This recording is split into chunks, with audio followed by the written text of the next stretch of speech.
Bueno, ya estamos acá otra vez para presentar a Paula Vistagnino, que ya está con nosotros, autora del libro Opus Dei. Lo tenemos acá adelante para que lo puedan leer. Ahí te enfoca bien. Como decía antes, los que ya están con nosotros hace tiempo habrán escuchado la entrevista anterior que le hicimos en nuestra anterior etapa, por así decir, de Ecos de la Tarde. Junio del año pasado, ¿no? Junio, creo que Junio, sí. julio del año Cuando pasado, ni así que bien, un año después. cuando ni bien había salido el libro, hoy ya estamos con un par de sucesos más importantes que pasaron relacionados con el Opus Dei y creo que lo mejor que podemos hacer es hablarlo con alguien que sabe y que los investigó, investiga y los investigará por mucho tiempo. Así que nada, te saludo acá en el estudio. Paula, ¿cómo estás? ¿Qué tal, Tomás? ¿Cómo estás? Muchas gracias. No, gracias a vos por recibirnos. A ver, la pregunta va a sonar repetitiva y ya no la respondiste la vez pasada, pero para aquellos que se están conectando por primera vez o que no conocen qué es el Opus Dei, la primera vez que lo escuchan, ¿qué es el Opus Dei en una definición, digamos, más o menos corta, para poner en contexto Corta, no sé, simplemente de qué pero- estamos hablando? Siempre intento darle una vuelta porque parece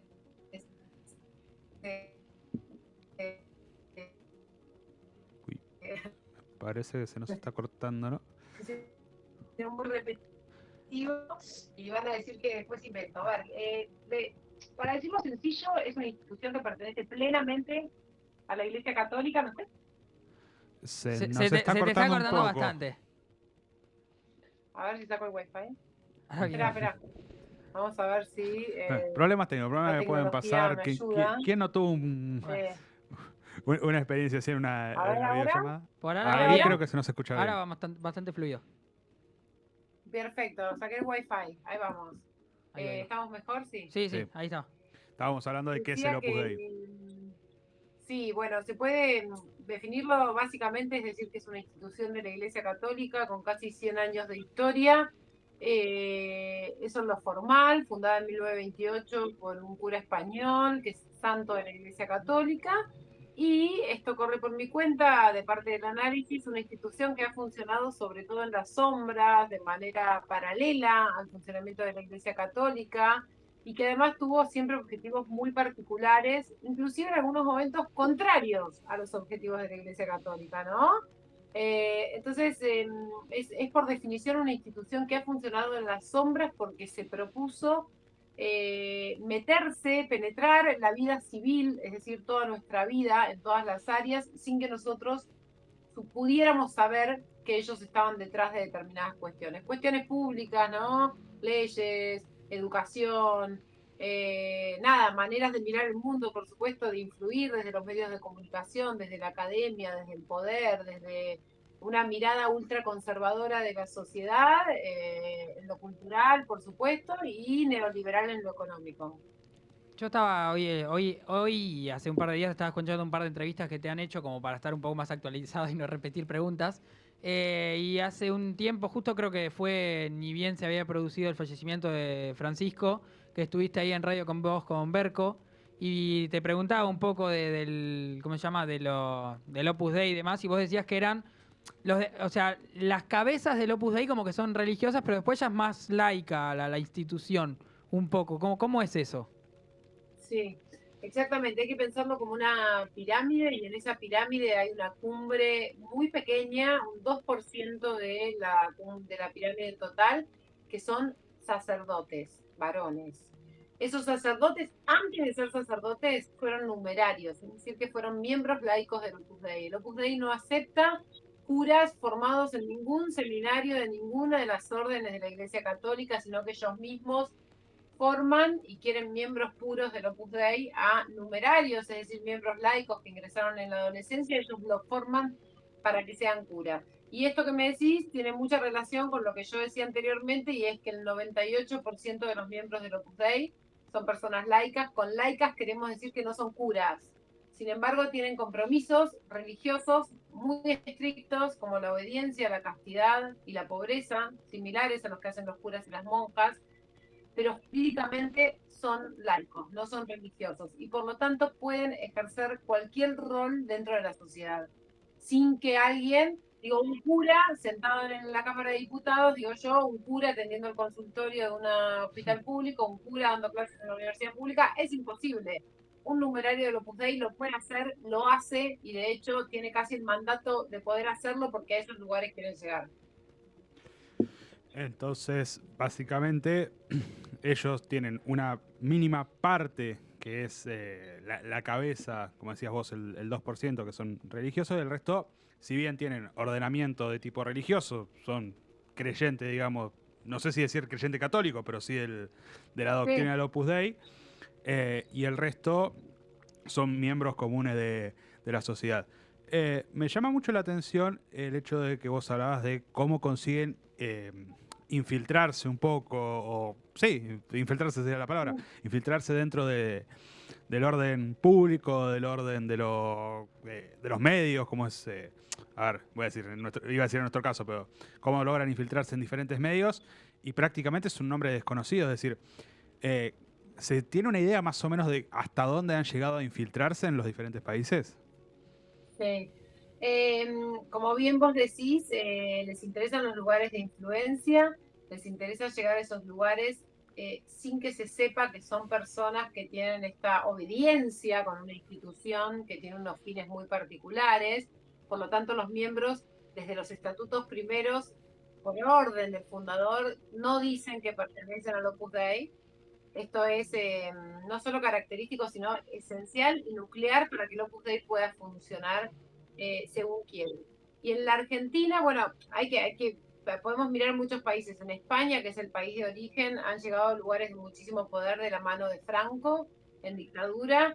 En Argentina empezaron a ubicarse bien en el Estado en la década del 60, después del gobierno de Onganía.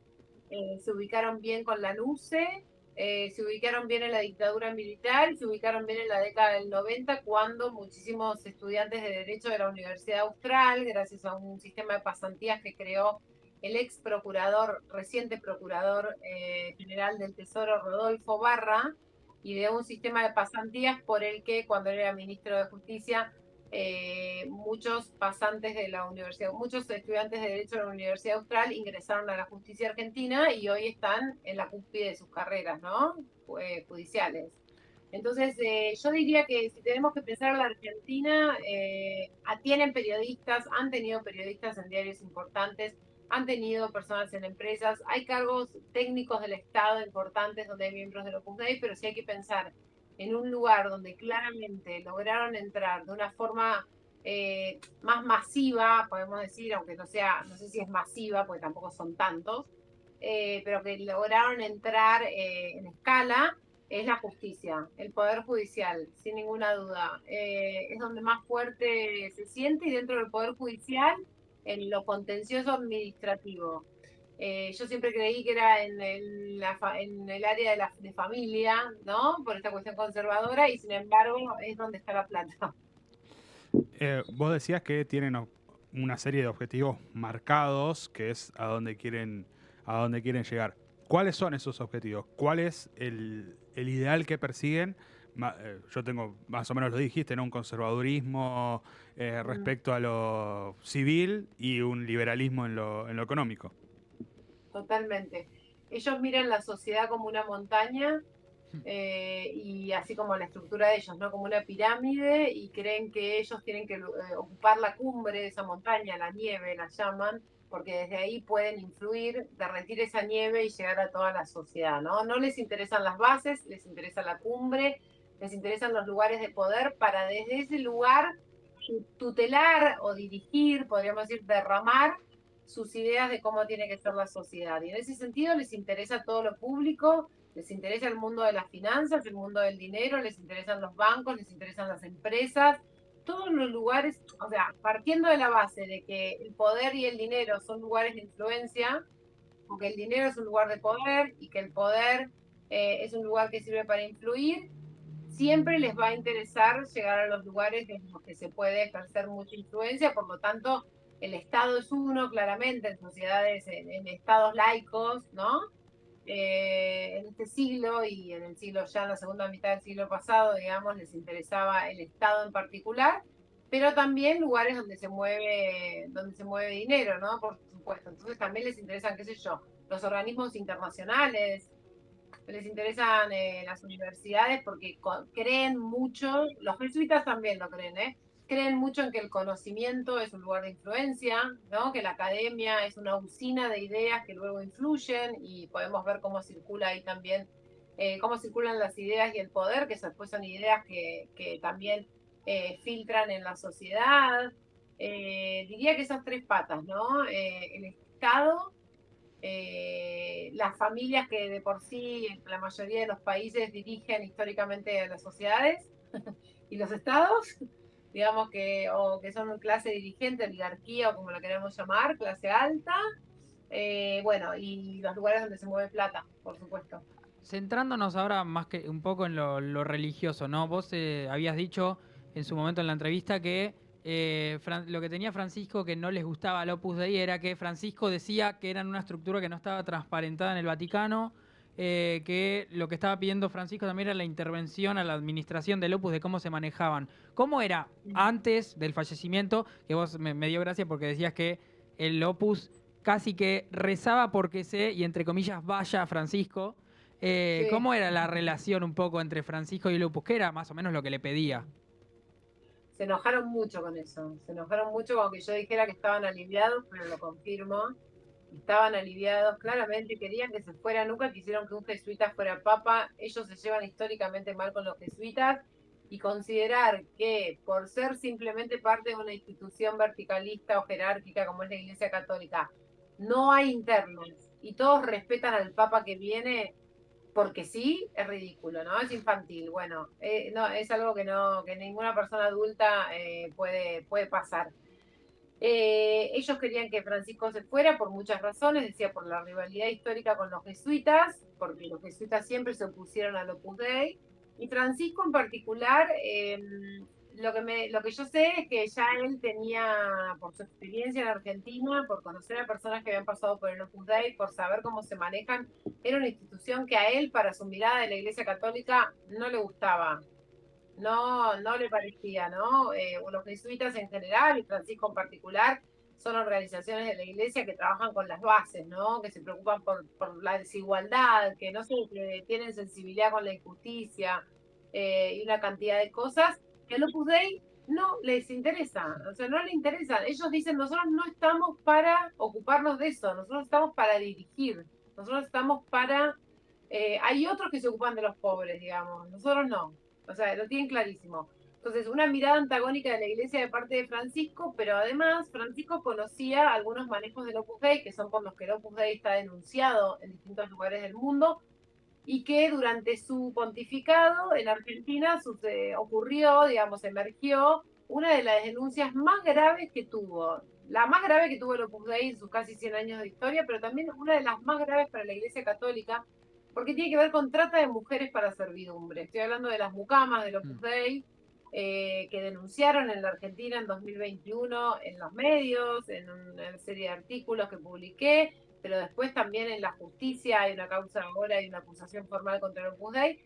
Y claramente Francisco dijo, esto no puede pasar en mi iglesia, e inició un proceso que podríamos llamar de intervención y que tiene que ver con rebajar de categoría el Opus Dei para poder ponerla bajo jerarquía de control, digamos, porque ellos estaban como una forma privilegiada, como con una autonomía única en la iglesia, no se sometían hasta esta reforma a la organización geográfica de la Iglesia Católica a la que se somete todo el resto de la Iglesia Católica, que son las diócesis, los obispos. El Opus Dei es una estructura paralela que está por fuera, porque era una prelatura personal.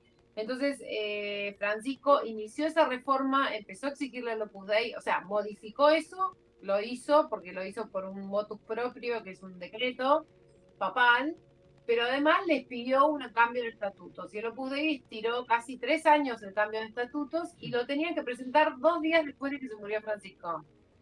Con lo cual, cuando se murió Francisco, podemos... Bajó todo tipo de reunión posible. Lo suspendieron automáticamente, dijeron, bueno, estamos de duelo, no vamos a hacer este congreso, no vamos a presentar los estatutos y demás. Y por suerte, o no por suerte en realidad, porque no es suerte, sino por suerte eligieron a León XIV, ¿no? Pienso yo. A mí, Eso te quería básicamente, preguntar, ¿cómo es la...? personalmente no me interesa quién sea papa porque no soy religiosa y a mí no me incumbe lo que piensa un papa. Pero como me dedico a este tema, ahora sí Un me poco sí. interesa. Y entonces digo, por suerte vino un papa que podría haber sido un ultraconservador y por suerte no lo es. Digo, y este papa, que no se sabía que iba a ser, más allá de que su lineamiento de la iglesia sea más interesante que para mi punto de vista que el de un ultraconservador de derecha, el primer día de actividades citó a las autoridades del Opus Dei para decirles, lo voy a traducir yo, que se dejaran de boludear y que presentaran los estatutos, digamos. No lo dijo seguramente de esa Se hace- manera, pero fue como, presentan los estatutos. Lo hizo como una excepción a su agenda de ese día, se los exigió y efectivamente la semana pasada presentaron los estatutos que todavía no conocemos, que entendemos que van a ir en la línea de lo que Francisco les exigía y sobre todo de esta nueva categoría dentro de la iglesia que tienen, que ya no es la de una figura privilegiada. Pero por otro lado, y es algo que vengo conversando con un colega inglés que se dedica a investigar el Opus Dei y con muchas personas que estuvieron dentro del Opus Dei en cargos importantes, es que el Vaticano está haciendo esta reforma sin consultar a las personas que pasaron por el Opus Dei y que realmente pueden dar testimonio de cómo se vive adentro, de qué es lo que hace el Opus Dei con las personas, de cómo manejan determinadas cuestiones. Entonces, sería interesante que este cambio de estatutos, que la iglesia llamara a estas personas, ¿no? Que llamara a las personas que están denunciando el Opus Dei, que escuchara las voces de esas personas para avanzar en una reforma de una institución denunciada como pocas en el mundo. Bueno, y un poco, ya se nos va el tiempo, ¿no? Pero un poco para estar, ya que más o menos tiene que ver con el tema, la consigna del día nuestra hoy era, ¿qué opinás sobre el poder de los grupos religiosos en la política y en la vida pública? Y si la religión debería quedar completamente separada del poder. Un poco con el libro nos lo respondés, pero ¿cuál sería tu respuesta? Sí, bueno, yo me considero personalmente atea, digamos, vengo de una familia católica, pero no practico ni tengo formación religiosa tampoco. Y por supuesto que considero que la religión tiene que estar fuera de las áreas de influencia del Estado, que el Estado tiene que ser un Estado para todos, en el que no se puedan argumentar desde la fe o desde una creencia en Dios o desde la creencia que sea. Digo, respeto la creencia de las personas, pero me parece que esas creencias no tienen que interferir en pensar una sociedad, en pensar cómo podemos vivir cada vez mejor todos y todas. Las religiones en general no creen que todos y todas somos iguales, sino que tienen miradas de cómo tiene que ser una mujer, de cómo tiene que ser un varón, de qué se puede hacer, qué no se puede hacer, de cómo educar. Bueno, yo creo que las sociedades tenemos que darnos mejores leyes y mejores discusiones y que cualquier discusión en la que medie la fe o medie el dogma es una discusión completamente tabicada, completamente limitada. Y me parece que eso no funciona y en general en la historia de las religiones, desde mi punto de vista, no se ha respetado a todas las personas. Entonces, me parece que yo quiero una sociedad que funcione de esa manera. Y en ese sentido, sí, creo que la religión tiene que ser algo que las personas practiquen libremente, digamos, pero que tiene que tener, y esto me interesa, que tiene que tener igual una, no sé si una regulación, pero un control del Estado. ¿Y por qué lo digo? Porque la iglesia, la escuela de mucamas del Opus Dei funcionó con dinero del Estado argentino. Fue financiada por el Ministerio de Educación de la provincia de Buenos Aires a lo largo de casi 40 años. Entonces, el Estado es cómplice también de la opresión que la religión genera. Entonces, en ese sentido, digo, las religiones no deben recibir financiamiento del Estado, pero sí tienen que tener el control del Estado para que no incumplan las leyes que el Estado se da o que nos damos, ¿no? En lo civil, las personas que participamos de eso, los ciudadanos y ciudadanas. Bueno, impecable la respuesta. Impecable. Bueno, te agradezco muchísimo, Paula, una vez más por estar acá con nosotros. Y nada, que tengas un muy buen fin de semana. Y por lo que estuve viendo, ahora tenés un par de presentaciones más, así que la mejor suerte de todas. Muchas gracias, no, les agradezco muchísimo a ustedes y gracias de vuelta por el interés en conversar sobre este tema. Un abrazo para ustedes y para toda la audiencia. Gracias. Nos Gracias. vemos. Chao, chao. Creo que respondió Sí, sí, no, yo me quedé sin. la consigna la respondió mejor de lo que podemos responder cualquiera de los dos. y ahí creo que me voy a pegar un poco a la definición que daba Paula. Particularmente me considero alguien que intenta aplicar la lógica en su vida. Y la fe tiene la particularidad de que no es una cuestión lógica, es una cuestión de creencias. A ver, al fin y al cabo era el comentario que me estaba guardando. Si te pones a pensar, nos están gobernando la fuerza del cielo. Así que, o sea... Sí, además, viste, el conservadurismo en lo social, lo liberal en lo económico. A mí me sonaba conocido de algún lado, lo había leído en algún momento. Pero no, me considero alguien lógico. Entonces, para mí, interponer una cuestión de fe o de creencias en un aspecto que tiene que ser meramente lógico, como es los designios públicos, entras en una contradicción importante en mi forma de entender la política del mundo. Bueno, y un poco por el tiempo, si vamos a un tema, no llegamos, así que leo un poco las respuestas que teníamos, de que nos han mandado de la, ¿cómo se llama?, de la consigna del día, que dice: con respecto a la consigna, considero que la iglesia es una forma de llegar al poder, puede ser para bien o para mal. En el caso de Francisco y de nuestro actual vicario García Cuerva, si no lo dije bien, sí, fueron y son la voz de los oprimidos y olvidados, son son molestos para el poder. Después... Acá otro nos pone: la religión siempre fue una forma de poder que debería mantenerse afuera de las estructuras de poder institucional y legal. Y eso lo digo como católico. La fe es otra cosa distinta. La religión puede servir como una roca para algunas personas que pueden ayudarse a mantenerse de pie o utilizarlas como hizo Caín contra Abel. En eso coincido, la religión tiene que formar parte de la vida de la gente, de la vida civil, porque mucha gente lo dice, encuentra su sentido a través de las cuestiones de fe y han conseguido hacer cosas realmente importantes para los más necesitados. Ahora, cuando se mezcla con la vida institucional, con el poder institucional, es cuando entramos en los problemas. Y le tengo un tema preparado al Opus Dei, sobre todo las primeras líneas. Hoy quiero hacer distinto, ¿no? Sin complicar a nuestro compañero que está acá atrás. En vez de terminar con el tema de Cerati, terminamos con el tema, creo que lo tenía preparado, de Similar. ¿Lo conoces? ¿Cuál? Similar, Ciro y los persas, ¿lo conoces? No. Es un temor. Bueno, no puede ser que no lo conozcas. Mirá que te quise contagiar la magia, pero es un tema que las primeras palabras, ¿viste? Cuando le pidieron que reforme el estatuto y no lo hizo. Bueno, las primeras líneas de la canción, ahora cuando la escuchemos, vas a ver que dice tal cual. Lo que el Opus Dei, podríamos decir, le contestó a Francisco y a compañía cuando le dijeron: por favor, necesito que reformen los estatutos. Escuchen las primeras líneas y nos despedimos con este tema, chicos. Que tengan buen fin de semana.